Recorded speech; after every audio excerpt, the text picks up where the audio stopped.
Dans cette dernière vidéo sur les équations différentielles linéaires d'ordre 1, j'ai commencé par énoncer le théorème qu'on a utilisé en fait dans tout ce cours qui nous dit que les solutions de l'équation E1, donc en fait ce sont les fonctions de la forme y égale YH plus YP, où YH c'est une solution de l'équation homogène et YP c'est une solution particulière.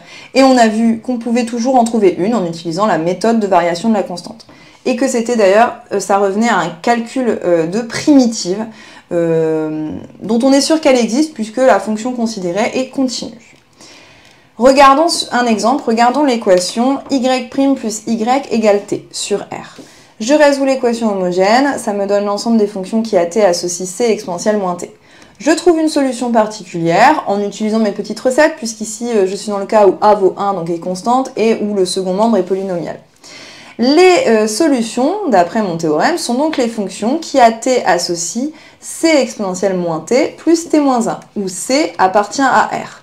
Donc, il faut bien comprendre que des solutions, en fait, il y en a combien? Il y en a une infinité. N'importe quelle valeur de c va me donner une solution.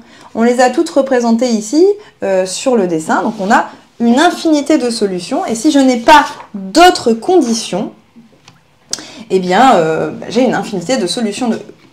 Maintenant, on va finir par le dernier théorème sur les équadifs d'ordre 1, c'est résoudre un problème de Cauchy. Alors, ce qu'on appelle un problème de Cauchy, c'est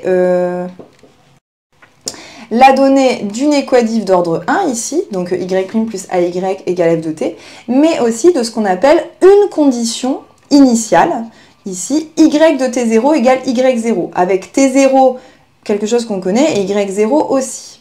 Alors, ça a du sens en physique, ce qu'on appelle condition initiale. Souvent, par exemple, vous êtes en train de trouver, je sais pas, la position d'un mobile, vous connaissez l'équadif décrite par la position, et vous avez en plus la condition initiale, c'est-à-dire que vous saviez que tant t égale 0, il se situait ici. Donc voilà ce que vous faites, et du coup, vous trouvez exactement la fonction qui vous donne la position de votre mobile, par exemple. Bien, en mathématiques, ce qu'on est en train de dire, c'est que j'ai une infinité de solutions à mon équation E ici, mais si en plus je fixe un point du plan, donc le point de coordonnées t0, y0, non seulement je vais trouver une solution de E qui passe par ce point, mais en plus elle est unique. Alors, attardons-nous un petit peu, pourquoi c'est vrai ? Bien, on a vu, d'après le théorème T3, là, que l'ensemble des solutions, c'était les fonctions de la forme t associe c exponentielle moins grand A de t, où grand A est une primitive de petit a, plus une solution particulière, qu'on peut trouver par exemple en utilisant la méthode de variation de la constante, où c appartient à R.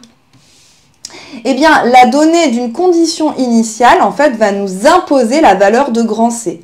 En effet, si je regarde la condition y de t0 égale y0, bien c'est la même chose que c exponentielle moins a de t0 plus yp de t0 égale y0, et ça va me donner, je vais trouver une solution pour c, et une seule. En fait, c va être égal ici à y0 moins yp de t0 fois exponentielle a de t0. En fait, le fait que ce qu'on a devant c ici, c'est toujours strictement positif, fait que quelle que soit la condition qu'on me donne, je vais pouvoir trouver une valeur de C et une seule. En fait, c'est ça, l'existence d'une solution au problème de Cauchy.